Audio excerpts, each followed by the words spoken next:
terkasih, kalau kita memperhatikan 2 ayat yang kita baca, 3 ayat yang kita baca, ya, ada satu poin penting yang ingin disampaikan Tuhan Yesus, bahwa melayani itu adalah sesuatu yang sangat vital di dalam kehidupan kita.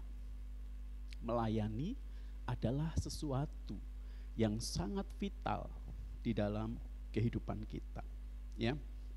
Maka tidak heran kalau di dalam Markus 10 dikatakan ayat yang ke-45, karena anak manusia juga datang bukan untuk dilayani, perhatikan ini baik-baik, melainkan untuk melayani dan untuk memberikan nyawanya menjadi tebusan bagi banyak orang. Jadi dengan jelas sekali bahwa kedatangan Kristus ke dunia ini adalah untuk melayani, ya, untuk memberikan nyawanya menjadi tebusan bagi banyak orang. Maka tidak heran sebelum Tuhan Yesus naik ke surga, ada sebuah pesan penting yang disampaikan Tuhan Yesus kepada para murid pada waktu itu, yang kita kenal sebagai amanat agung. Pergilah, jadikanlah semua bangsa muridku, dan baptislah mereka dalam nama Bapa dan Anak dan Roh Kudus, dan ajarlah mereka melakukan segala sesuatu yang telah kuperintahkan kepadamu, dan ketahuilah aku menyertai kamu senantiasa sampai pada akhir zaman. Tugas utama dalam setiap pelayanan Kristen adalah ini, Bapak Ibu Saudara yang terkasih. Memberitakan Injil Yesus Kristus dalam kuasa Roh Allah, dan melihat bagaimana orang-orang bertobat, diubahkan, dan bertumbuh menjadi dewasa di dalam Injil.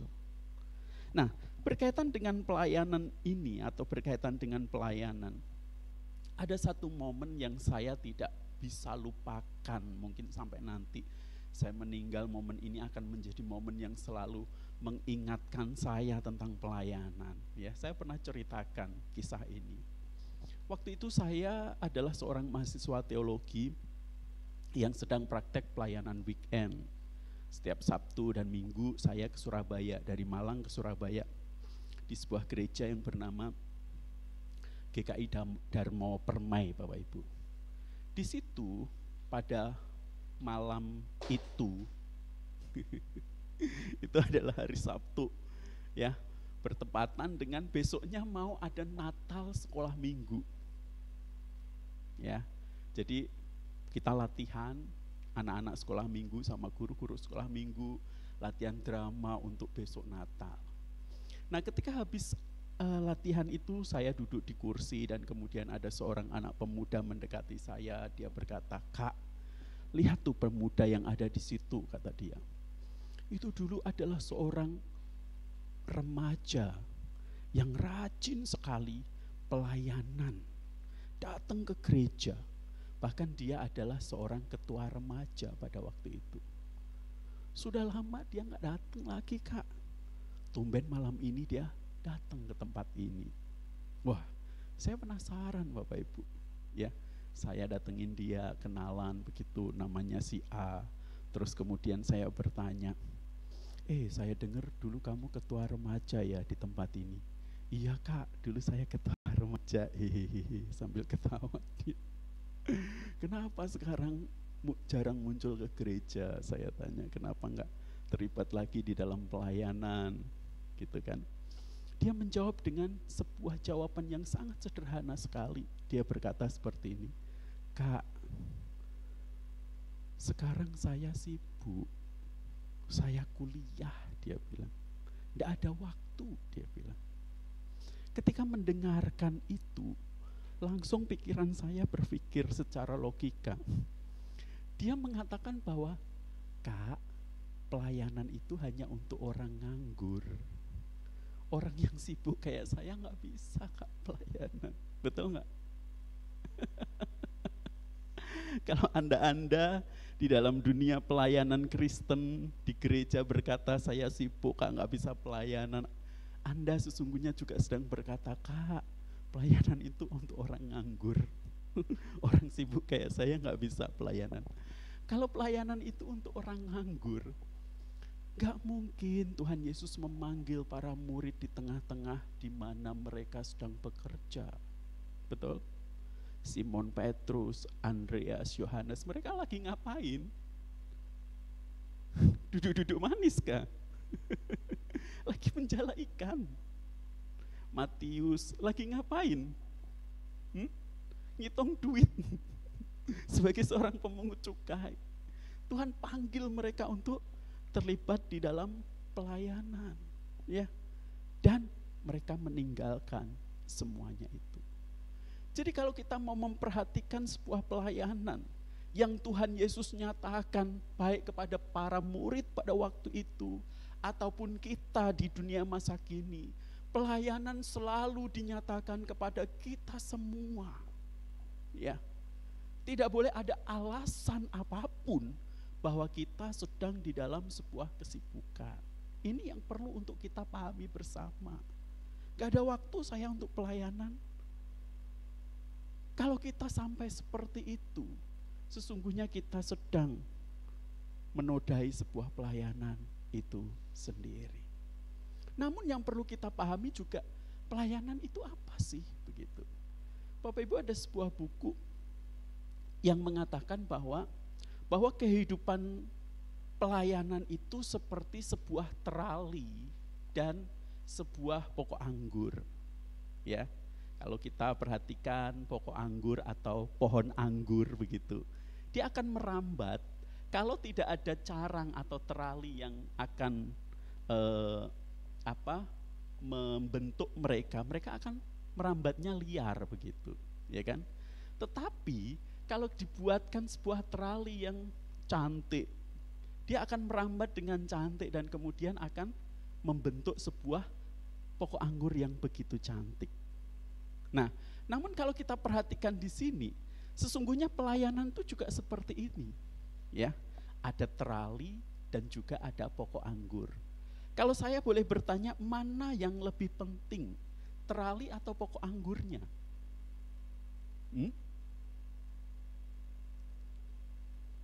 Ya, terali atau pokok anggurnya? Seringkali kita lebih sibuk untuk mempersiapkan teralinya dan melupakan esensi dari pelayanan itu sendiri, yaitu pertumbuhan pokok anggurnya. Banyak gereja yang gara-gara milih mau makan nasi pakai nasi kotak atau prasmanan aja berantem loh Bapak Ibu. Bener nggak? Ke gereja mau pakai baju apa nanti, seragaman warna putih atau warna merah, ada yang berantem dan sakit hati loh. Itu kan cuman teralinya aja kan. Kita melupakan sebuah esensi yang sangat penting, yaitu sebuah pokok anggur yang bertumbuh di dalamnya, begitu. Nah Bapak Ibu Saudara yang terkasih, dan yang sesungguhnya seringkali yang kita lakukan dalam melayani gereja adalah membuat pagar atau terali atau instrumen, bukan menjadikan atau menghasilkan murid Kristus yang sejati. Halo, pokok anggur yang bertumbuh digambarkan sebagai menghasilkan murid Kristus yang sejati. Ini esensi dari pelayanan. Untuk apa sih kita repot-repot menjadi singer? Supaya dilihat orang, wih keren ya Miss Olga jadi singer, suaranya mantap. Apakah itu? Tidak. Untuk apa para pemain musik sibuk-sibuk harus belajar main musik? Supaya setiap kita, baik pemain musik, singer, jemaat, mengalami pertumbuhan iman melalui pelayanan yang kita lakukan. Begitu loh. Bukan sekedar mau show on untuk dilihat orang, wah keren begitu. Tidak begitu. Nah ini yang mesti kita perhatikan dengan sungguh-sungguh. Bapak Ibu, William Carey, pernah dengar ya? Di dalam bukunya yang berjudul An Inquiry into the Obligation of Christian bla bla bla bla. Ya. Dia pernah menceritakan kisahnya ketika berada di sebuah gereja. Ya. sebuah gereja di mana dia bertumbuh di situ. Dia digerakkan hatinya untuk memenuhi amanat agung, dalam arti pergi memberitakan Injil, memuridkan, begitu. Tetapi penatua-penatua di gerejanya berkata, ngapain Helu Kerry, sibuk-sibuk lu mau menginjili orang, memuridkan orang. Mereka semua sudah dimuridkan, Injil itu akan diberitakan sendiri oleh Tuhan Yesus. Lu gak usah sibuk-sibuk gitu. Sehingga gereja di mana Kerry berada waktu itu hanya menyibukkan dirinya dengan menyiapkan terali-terali, dalam pengertian ya ibadah, menikmati ibadah seperti itu, tanpa peduli dengan memberitakan Injil, tanpa peduli dengan memuridkan, tanpa peduli untuk membawa orang datang ke gereja. Tidak. Yang penting mereka bisa menikmati ibadah, bertumbuh bersama, itu oke. Tetapi itu tidak bagi Kerry. Sehingga dia pergi ke India untuk menyatakan amanat agung dan menjadi seorang misionaris di India. Bapak Ibu Saudara yang terkasih, inilah yang kita sebut sebagai amanat agung, sebuah perintah agung yang harus digenapkan di dalam kehidupan para murid pada waktu itu, William Carey dan juga kita pada masa kini. Karena itu pergilah, jadikanlah semua bangsa muridku, dan baptislah mereka dalam nama Bapa dan Anak dan Roh Kudus, dan ajarlah mereka melakukan segala sesuatu yang kuperintahkan kepadamu, dan ketahuilah aku menyertai kamu sampai kepada akhir zaman. Kita seringkali mendengarkan ayat ini. Kita seringkali membaca, berulang-ulang kita membaca bagian ini. Tetapi jangan pernah lupa poin utama dari amanat agung yang dinyatakan oleh Tuhan Yesus adalah sebuah pemuritan yang harus dilakukan sepanjang kehidupan kita. Bapak Ibu, dengan kata lain, amanat agung merupakan amanat yang mengharuskan, perhatikan ini, mengharuskan, menjadikan murid. Bukan karena kita sibuk, terus kemudian kita berkata, aku kan sibuk, tidak ada waktu untuk memuridkan. Aku kan sibuk, tidak ada waktu untuk menjadikan murid. Ya, sebagai hal yang wajar dan menjadi prioritas dalam setiap pelayanan gereja dan oleh setiap murid Kristus. Ya, ini yang perlu kita pahami dengan baik. D.A. Carson mengatakan seperti ini. Perintah ini diberikan setidaknya kepada ke-12 murid, ya, dalam kapasitas mereka sebagai murid. Maka mereka menjadi contoh bagi semua murid. Semua murid Tuhan Yesus harus memuridkan orang lain sebagaimana kita dulunya dimuridkan menjadi murid Kristus. Ya. Mungkin ada di antara kita yang berkata, Pak, saya udah pernah coba Pak memuridkan. Bapak tahulah, kadang Pak, kalau kita memuridkan orang, itu nganyelke loh Pak. Menyebalkan. Bener enggak? Kita ajakin ke gereja, kita perhatikan dia, kita ajak dia bertumbuh, Pak. Aduh, sulitnya minta ampun. Ada yang begitu? Ya, saya pernah juga. Tetapi ketika kita melihat kehidupan Tuhan Yesus, 12 murid yang Tuhan Yesus muridkan, adakah yang tidak menyebalkan? Hampir semua menyebalkan. Jatuh bangun. Bahkan ada yang kurang ajar sampai mati. Siapa? Terus kita berkata, Pak, enggak usahlah memuridkan, capek Pak. Betul? Kadang justru orang-orang yang kita percaya, yang dekat dengan kita itu menyakiti hati kita kan? Benar enggak? Tuhan Yesus dekat loh dengan Yohanes Pembaptis juga. Dan itu sangat menyakitkan sekali Bapak Ibu Saudara yang terkasih. Ya. Nah, Bapak Ibu Saudara yang terkasih, pertanyaan berikutnya yang perlu kita pertanyakan adalah, lalu apa yang bisa kita lakukan Pak untuk menghasilkan murid Kristus yang sejati? Ya, ingat esensi dari pelayanan adalah pemuritan. Jadi fokus yang perlu kita lakukan adalah perawatan dan pengembangan anggurnya. Tadi di awal sudah saya katakan ketika kita menjadi singer, yaitu adalah teralinya, ya. Itu adalah instrumennya, begitu, alatnya. Tetapi di balik itu adalah bagaimana kita menunjukkan kehidupan seorang murid yang bisa diteladani oleh yang lain, sehingga mereka bertumbuh di dalam iman mereka, ya. Nah, penting untuk fokus kepada perawatan dan pengembangan anggurnya. Maka selama setahun yang lalu, Bapak Ibu, ketika kita mulai masuk menjadi gereja pemuritan, kita mulai untuk memperhatikan program-program yang kita lakukan. Kita evaluasi program-program kita. Tetapi kalau kita sudah masuk ke dalam grow deeper in the root of discipleship, kita harus mulai memperhatikan hal-hal ini. Dari menjalankan program menjadi membangun orangnya.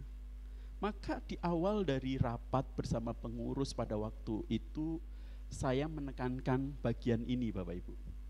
Discipleship based on relationship. Ya. Pemuritan itu dasarnya adalah sebuah relasi. Karena yang kita bangun orangnya, bukan gerejanya dalam bentuk fisik, Bapak Ibu. Ya. Itu cuma instrumennya, begitu. Yang kita bangun apanya? Orang-orangnya, kitanya, yang harus sama-sama bertumbuh menjadi murid Kristus yang baik dan kemudian memuridkan orang lain. Maka kita sudah mulai beralih dari menjalankan program menjadi membangun orangnya. Kalau teman-teman ada yang terlibat jadi pengurus, maka teman-teman tahu. Kita mulai rapatnya ngobrol deep talk dari hati ke hati, ya Bu Eni ya. Kita ngobrol, kita sharing begitu. Tujuannya ini, begitu. Tidak lagi program ini dijalankan enggak bla bla bla bla bla, tidak. Begitu. Evaluasinya gimana? Kemarin makanannya enak enggak? Sudah enggak ngomongin yang begitu, Bapak Ibu. Tetapi lebih ke ngobrol dari hati ke hati. Sebuah pemuritan untuk membangun ya anggur yang akan berbuah dan bertumbuh dengan lebat. Dari menjalankan acara menjadi melatih orangnya. Di gereja kita itu ada panitia event gereja, ya. Panitia event ini tugasnya adalah ngomongin acara daripada gereja-gereja kita atau event-event yang dilakukan oleh gereja. Nah, biasanya event-event seperti ini itu kan yang dibicarakan adalah hal-hal yang berkaitan dengan hal-hal teknis. Nah, mulai ke depan harus mulai diubah dari menjalankan acara menjadi melatih orangnya. Siapa nih yang bisa kita libatkan untuk kita latih, ya, handle bagian ini, ya. Siapa yang bisa kita latih untuk ikut terlibat di bagian ini? Inilah bentuk dari pelayanan yang sesungguhnya, yang esensi, yang seharusnya menjadi perhatian kita bersama, begitu. Dari memanfaatkan orang menjadi membuat orang bertumbuh, Bapak Ibu. Saya suka melibatkan sebanyak mungkin orang, Bapak Ibu, di dalam pelayanan, karena bagi saya pelayanan itu sangat luas sekali, ya. Aspeknya sangat luas, dan sebagai seorang hamba Tuhan saya nggak bisa handle semuanya itu sendiri. Saya membutuhkan orang-orang yang lain untuk terlibat di dalam pelayanan supaya pelayanan itu cepat pergerakannya, begitu. Maka di otak saya itu selalu berpikir, ini siapa yang bisa dilibatin di bagian ini itu dan lain sebagainya. Memang terkesan memanfaatkan orang, Bapak Ibu. Oh, Pak Hendi ini suka manfaatin orang, ini disuruh itu dan lain sebagainya. Tetapi tahukah Bapak Ibu, di balik semuanya itu sesungguhnya kita rindu mereka bertumbuh di dalam setiap pelayanan yang kita percayakan kepada mereka. Ya, saya masih ingat sekali saya kenal dengan seorang anak bernama Stefanus yang tidak cukup memiliki kapasitas untuk melakukan banyak hal. Namanya anak muda yang baru begitu. Tetapi dengan keterlibatan dia di dalam berbagai hal menjadikan dia semakin bertumbuh menjadi lebih baik. Ada kesempatan yang kita berikan kepada mereka, ya. Kalau kita cuma kasih kesempatan sekali terus kita lihat anak ini tidak bagus, maka kita selamanya juga akan menjadikan anak ini seperti itu begitu. Tetapi kalau kita coba berikan kesempatan lagi, kita nasihati, kita bangun dia, bentuk dia, maka dia pun akan menjadi anak yang luar biasa. Beberapa dosen amanat agung itu teman saya. Mereka suka chat saya, Stefanus ini menjadi mahasiswa yang sangat disukai oleh dosen-dosen yang ada di amanat agung, katanya. Ini sesuatu yang sangat luar biasa dan sebagai mentornya saya tentu merasa bangga dengan hal-hal seperti ini. Nah, saya yakin semua kita juga bisa untuk memuridkan hal yang sama kita kerjakan untuk orang-orang yang ada di sekitar kita. Dari mengisi kekosongan menjadi melatih pelayan-pelayan yang baru. Bapak Ibu, ketika memulai gereja di tempat ini, kita itu SDM-nya sangat sedikit sekali. Saya berpikir gimana caranya supaya kita bisa bertumbuh bersama dan melayani begitu. Apalagi KU1, KU2 yang melayani itu aja capek, saya tahu. Ketika ada keluhan begitu, saya menyadari memang kita membutuhkan untuk melatih pelayan-pelayan yang baru, melibatkan orang-orang yang baru. Bahkan saat hari ini kalau kita punya pos pelayanan di Tanjung Hulu, itu bukan karena kehebatan dari pos yang kecil ini yang hanya sedikit orang begitu. Tetapi karena kita sama-sama mau bertumbuh, mau belajar, ya, kita mau melatih orang-orang yang baru. Kita mesti lakukan ini terus-menerus begitu, ya. Dari menyelesaikan masalah menjadi membantu orang berkembang. Bapak Ibu, masalah itu adalah sebuah kesempatan, ya. Jadi ketika ada masalah, di satu sisi memang kita merasa betul ya, capek. Tetapi di sisi lain, itulah sebenarnya kesempatan atau batu loncatan yang Tuhan nyatakan kalau kita bisa menangkapnya dengan tepat begitu. Dari bergantung pada hamba Tuhan penuh waktu menjadi mengembangkan para pemimpin. Dan justru di gereja ini ada begitu banyak potensi yang saya lihat, yang bisa memimpin begitu. Termasuk hal yang sederhana, nyiapin tamborin setiap hari itu ada yang handle begitu. Ya, ngurusin konsumsi setiap hari itu adalah bagian dari kita semua yang dilibatkan begitu. Dari mengejar pertumbuhan gereja menjadi merindukan pertumbuhan Injil. Jadi kalau tahun lalu saya selalu katakan, yuk gereja harus bertumbuh nih, orang harus banyak. Sekarang kita harus sudah mulai masuk, gimana Injil diberitakan kepada orang-orang lain. Kita sudah melakukannya enggak? Ya, maka kemarin kita membentuk cross leader dari pengurus. Setiap pengurus akan bertanggung jawab dengan 12 orang untuk mereka bina. Ya, supaya cross leader ini membimbing cross community dengan tujuan untuk pertumbuhan Injil dinyatakan di situ. Bapak Ibu perhatikan, fokusnya tidak lagi kepada program dan instrumen. Memang itu penting. Namun yang utama adalah pertumbuhan tanaman anggur atau pribadi orangnya yang bertumbuh menjadi murid Kristus yang sejati. Fokus pada pribadi orangnya, bukan strukturnya. Maka kita akan memahami tentang apa yang sedang dikerjakan oleh Tuhan Yesus kepada murid-muridnya ketika ada di dunia. Bagaimana Tuhan Yesus melakukannya, bersama siapa dia melakukannya, dan apa dampaknya semua itu bagi pemuritan dan pelayanan gereja. dari pagi sampai petang. Tuhan Yesus setiap hari memuridkan, berjumpa dengan orang-orang supaya mereka mengalami kasih Kristus yang begitu besar. Tadi pagi ketika saya habis khotbah tema yang sama, ada seorang yang datang kepada saya, Pak Pendeta, saya tertegur dengan khotbah Pak Pendeta. Kenapa? Saya biasa sibuk, gak terlibat pelayanan dengan alasan sibuk. Sesungguhnya saya sedang berkata bahwa pelayanan itu untuk orang yang nganggur. Setelah saya memahami ini, saya berjanji Pak Pendeta, saya akan memuridkan orang-orang yang saya jumpai. Pelayanan tidak hanya berbicara tentang menjadi singer, menjadi pemain musik, ya, berkhotbah atau melakukan hal-hal apapun di hari Minggu di gereja.